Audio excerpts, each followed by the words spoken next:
Bienvenue dans le monde merveilleux des fourmis. Aujourd'hui, nous explorons l'univers des Lasius niger, une espèce que vous connaissez mieux sous le nom de la fourmi noire des jardins. Le genre Lasius se trouve dans l'hémisphère nord de notre planète. L'espèce Lasius niger est quant à elle localisée principalement en Europe, en Russie ou en Amérique du Nord. Si vous vivez dans une de ces régions, vous êtes sans doute familier avec le vol des fourmis noires.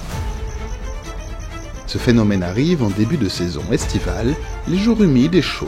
Vous pouvez alors voir les mâles et les femelles s'envoler de façon synchronisée.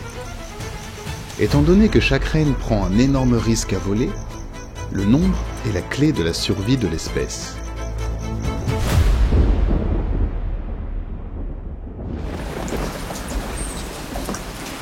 Les fourmis ailées sont exposées aux éléments.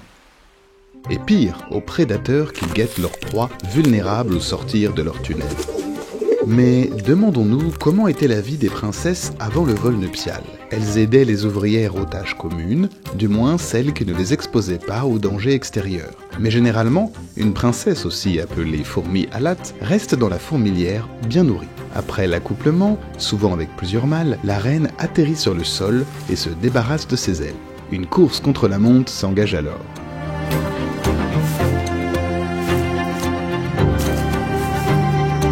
Cette reine court un grand danger. Elle doit trouver ou creuser un trou aussi vite que possible. Il n'est pas facile de trouver un endroit où elle se sent en sécurité. Pour commencer à nicher dans le sol, deux facteurs essentiels sont nécessaires. Une cavité suffisamment profonde pour que la reine évite de dépenser trop d'énergie pendant l'excavation, et un sol suffisamment friable pour que la première ouvrière puisse créer des tunnels. Si nous savons ce qu'il en est pour les jeunes reines, qu'en est-il des mâles? Ce mâle est épuisé. Sa physionomie n'est pas conçue pour durer. La plupart des mâles ont une espérance de vie de moins de 48 heures après l'accouplement. Il ne lui reste plus grand-chose à faire qu'à lâcher prise et rejoindre la longue nuit.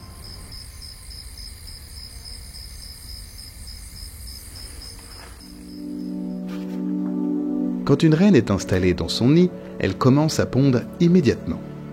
Il faut 10 semaines à un œuf pour passer du stade de larve à celui de pupe et finalement celui de jeune adulte capable de ramener de la nourriture. Entre-temps, la reine consomme ses premiers œufs non fécondés. Elle cannibalise aussi les muscles de ses ailes devenus inutiles. Mais prenons un moment pour nous demander quel est le physique typique d'une Lasius niger. Une Lasius niger est plus souvent brune ou grise que noire. Elle dévoile des bandes claires sur son abdomen. On peut la reconnaître grâce à sa taille en un seul tenant, appelé pétiole. Ses mandibules tirent sur le rouge et la partie inférieure des jambes sont plus claires, tout comme les antennes. Ne sont-elles pas magnifiques ? Les Lasius niger ne sont pas polymorphiques. Cela veut dire qu'elles ont toutes la même taille, à l'exception de la reine, qui est 2 fois plus grande qu'une ouvrière. Mais revenons à notre jeune reine. Une fois que la colonie est sécurisée, la population de fourmis augmente rapidement. La reine pond sans discontinuité pendant une période de 15 à 25 ans. Ça sera sa seule occupation durant le reste de sa vie. Une colonie de taille mature compte jusqu'à 20 000 ouvrières. Chacune d'entre elles vit 2 ans maximum. À propos d'ouvrières, regardez ces fourmis plus claires que les autres. Elles font bien partie de la même espèce. Elles sont simplement plus jeunes et leur exosquelette s'assombrira à mesure qu'il durcit. Les Lasius niger creusent en dessous des pierres et plus particulièrement entre les pavés urbains de nos villes. Dans un environnement moins urbain, elles creusent une grande cavité avec des tunnels connectés tout autour. Elles organisent leur nid en y adjoignant des zones pour les déchets et les fourmis mortes. Les fourmis malades passent le plus clair de leur temps en dehors de la fourmilière pour éviter de contaminer leurs sœurs. Dans le cœur du nid, on s'occupe des œufs, des larves et des pupes. Regardez ici ce grand rassemblement de pupes. Les Niger les ont placés près de la surface pour leur donner la chaleur nécessaire à leur développement. Quand la température descend, les ouvrières ramènent les pupes en profondeur pour qu'elles bénéficient de la chaleur des chambres. Les Lasius niger sont omnivores. Cela veut dire qu'elles mangent un peu de tout. Des restes d'insectes au miella des pucerons.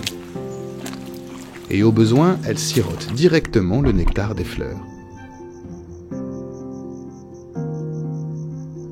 D'ailleurs, la nature est un système en équilibre. Certaines Lasius niger vivent dans un mutualisme tripartite. Cela veut dire qu'elles créent un écosystème en régulant le nombre de pucerons sur une plante tout en tuant leurs prédateurs, comme les coccinelles. Les Lasius vont aussi se débarrasser des nuisibles pour que la plante puisse se développer. Les autres insectes, comme ces gendarmes aussi appelés Pyrrhocoris apterus, n'ont rien à craindre s'ils ne s'attaquent ni à la plante, ni aux pucerons. Souvent les Lasius niger sont décrites comme une espèce agressive. C'est vrai d'une certaine manière, mais si les Lasius attaquent les coccinelles, elles ne visent jamais leurs œufs par exemple, ce qui donne une chance à l'espèce de se développer. Même si la Lasius niger n'est pas la plus charmante des fourmis, elle joue un rôle primordial dans notre écosystème. Elle digère les insectes morts, ventile les sols et protège les plantes. Elles aident à transporter le pollen d'une fleur à une autre, et ainsi rendent notre monde un peu plus propre et un peu plus vert. Merci d'avoir regardé, souscrivez à notre chaîne et activez la cloche pour ne pas manquer nos prochains films. Je n'en reviens pas de vous dire ça, mais je vous souhaite à tous une formidable journée.